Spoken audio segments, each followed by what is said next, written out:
Okay. Thank you. Good morning. Good morning. Just to reiterate, it was funny. I'll give you, I honestly believe in being absolutely transparent and the idea is the truth shall make you free. We have to live completely from who we are. And so anything happens to me, I want people to know. Because we're all in this ride called world together, and as we experience things, we really help each other through that process. So anyway, Sunday we had that ritual out on the land, and evidently I picked up a lot of dust. Is anybody familiar with what dust does? Okay, now, you ready? I'm going to correct this later, but since I had asthma, bronchitis as a child, so I have, quote, weak lungs, okay? Which is a belief that's been in there. And so when I started coughing on Sunday afternoon, it created a problem, okay? Now, by Monday, my shortness of breath was getting stronger and stronger. So we went to the clinic. The clinic couldn't find anything wrong. My lungs were clear. Ever got it? So it's a contradiction. And they decided, okay, we're going to send you for an x-ray. Now here in Williamson County, you have to go to I think it's ARA anyway, it's a service that does the x-rays. And we went to the x-ray Monday afternoon, and we were in the car going home, and we get a call from the clinic saying, go to the ER. My God. Okay? And evidently what happened was, through the coughing spell Sunday afternoon, I created what's called, theoretically in the medical terminology, a pneumothorax, okay, which is a bubble in the lining of the lung, okay, and it doesn't show up in the lung, it diminishes the capacity of the lung. Evidently the universe didn't like that, but anyway. So everybody see that? Yeah. And so what happened was the ER admitted us, so I was in the hospital, and it's very, very interesting being in the hospital and not getting ready for it, okay? So anyway, we did a couple things. I had to let Tommy know. I had to let Valerie know, our prayer chaplain. And then we were in there, and then the procedure started. Okay, so the truth is what happened was, I was told it's a minor issue, although you didn't feel that way, but that's okay.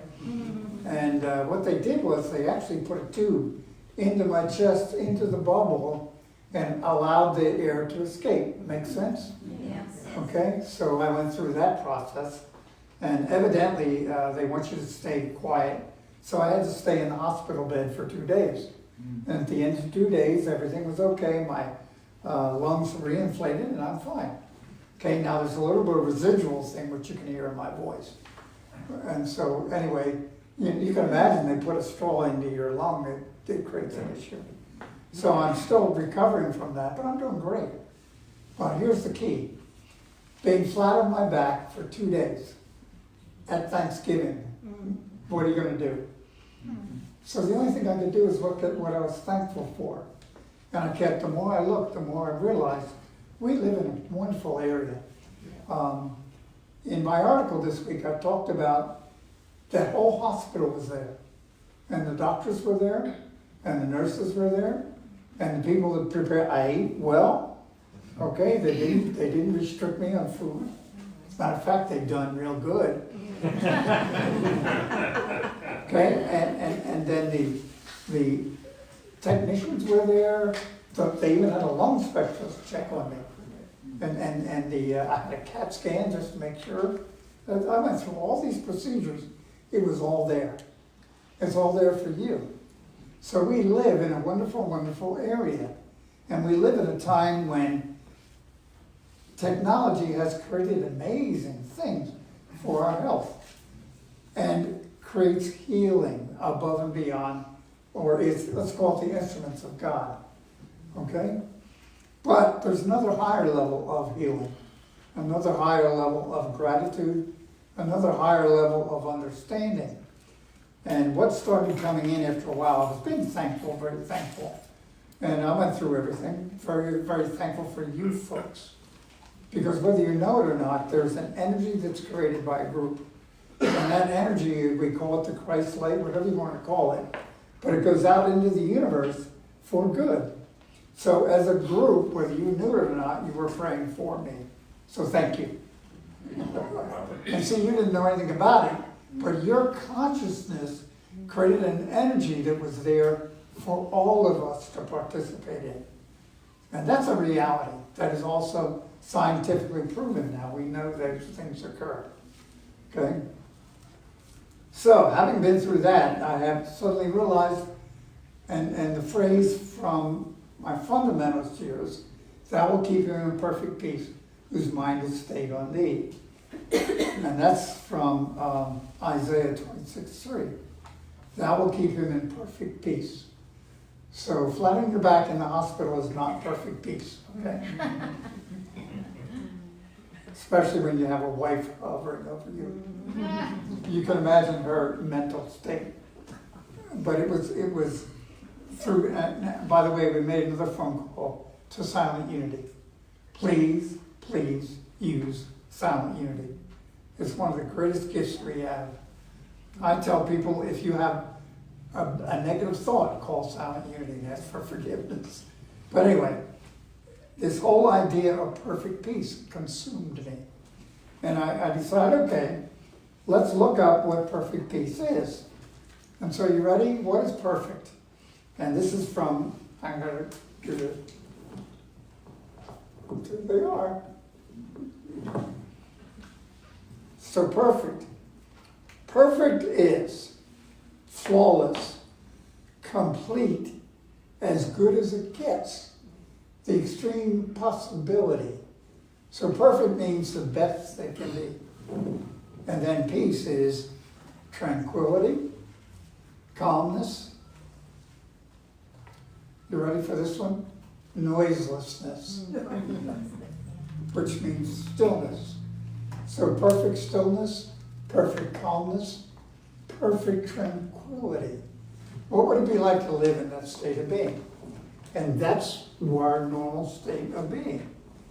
Now the rest of that is, thus I keep him in perfect peace whose mind is stayed on thee. Not stayed on a chest problem, not stayed on being in the hospital, not stayed on what you're thinking when I get back, here I am again, okay? Stayed on God, on peace, on perfect peace. And so that's like a key. It's a real aha.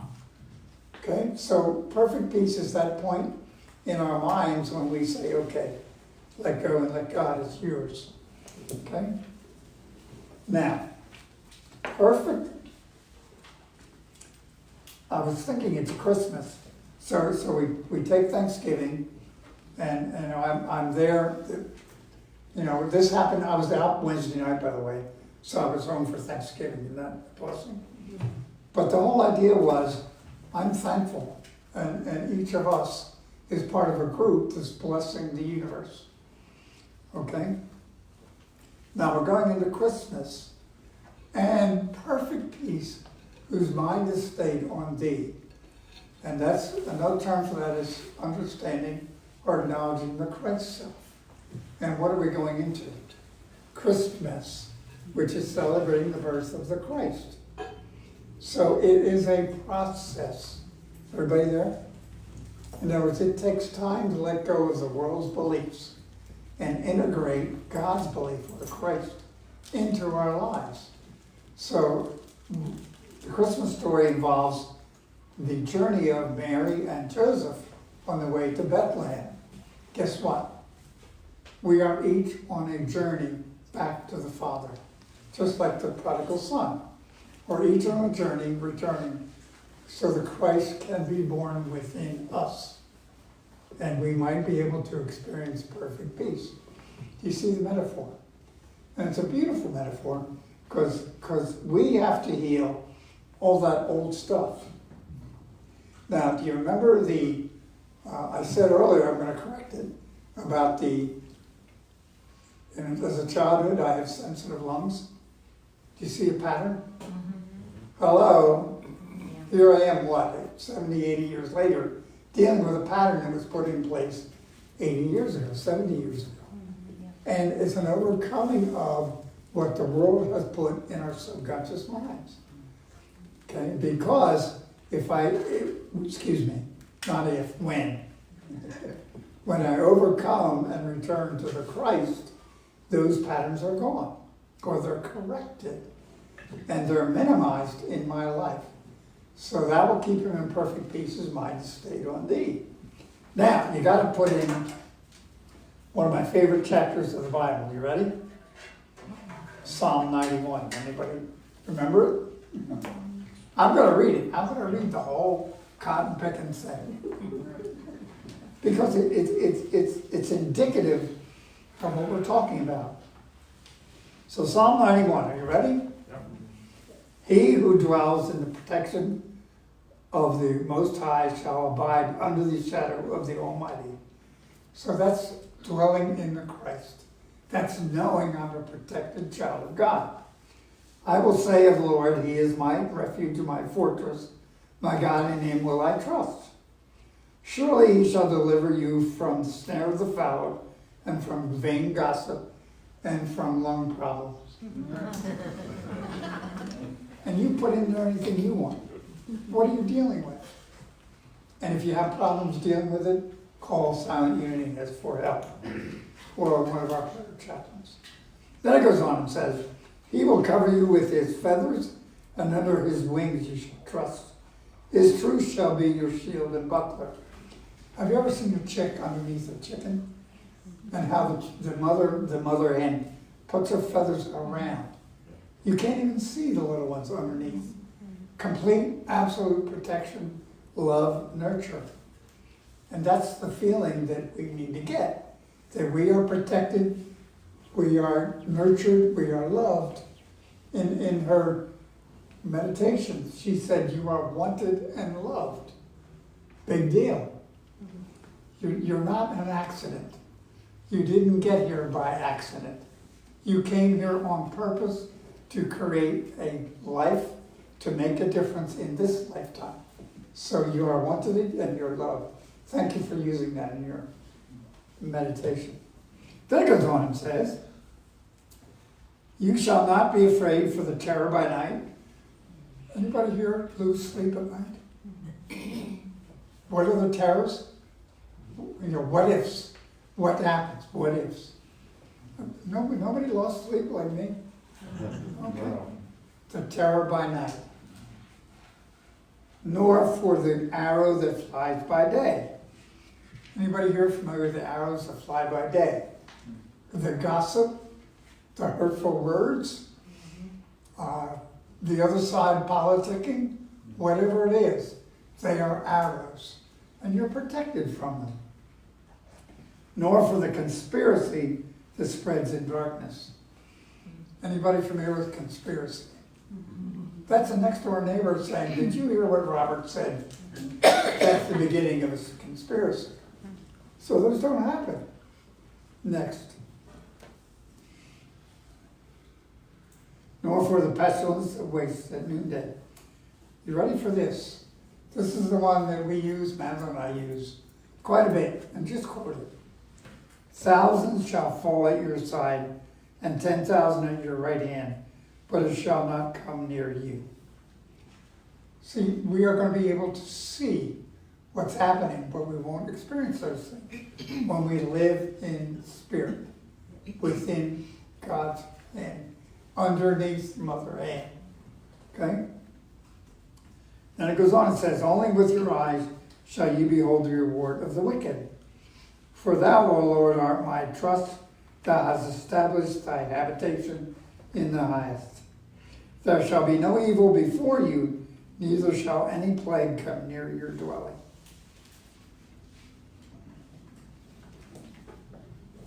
A lot of people, let's say in the beginning, I was accused of being Pollyanna. Anybody here had that accused? Okay. How do you know? Unless you try it. you know, it's interesting, the little things that happen.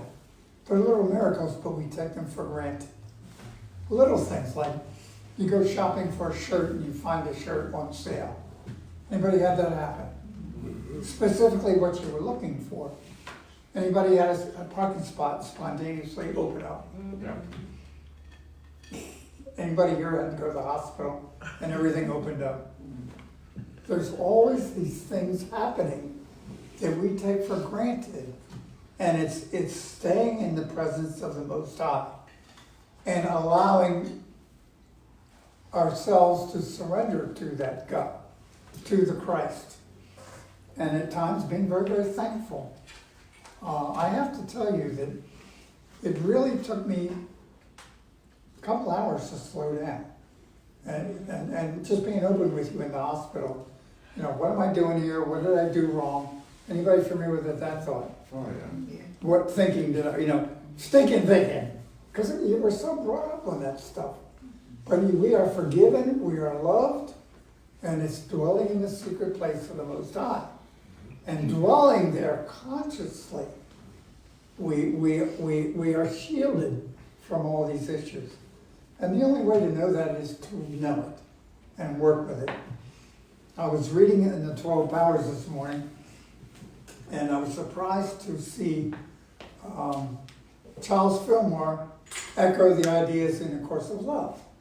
He is saying that sometimes when you read too much, you get flooded with too much information. And that there's an inner knowing that we all have. And it's the inner knowing that we need to follow. And A Course of Love said the time for learning has ended, a time for knowing is beginning. Right? One of the premises of the Course is that we know, but we're afraid because the world has trained us otherwise. And we have been trained in the academic world, which says this is that. But inside of you is a spirit of truth that comes out, even when you're sitting in a hospital wondering why you're there.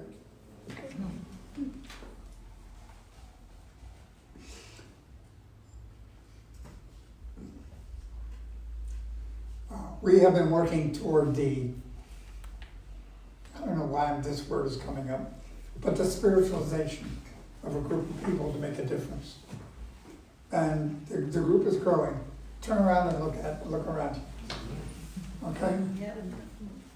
And what I see is a group of people that are sincerely seeking God's word. And it takes guts to do that. It takes courage. Because the world out there is going to tell you otherwise. Tell me otherwise. Okay? And that the kingdom of heaven is within. Everything I've been looking for is already within. And no matter where it is, there's a lesson I have to learn from everything. So number one, I'm working on letting go of my childhood asthma. Here I am, quite a few years advanced from my childhood. Still working on childhood asthma. That's ridiculous. You get it? And why? Because somebody told me, be careful, Robert, you're gonna have to be careful as you grow up. Because your lungs have been affected, okay? And so what other things am I affected by? And what other things are you affected by? The kingdom of heaven is within. Everything I want is already there. And I can overcome through the renewing of your mind, as Paul said. So I'm planning on keeping my mind on God, experiencing perfect peace. And I'm going to ask you and challenge you to do the same thing as we get into Christmas. So I love you, I appreciate you, and I'm doing fine. Really.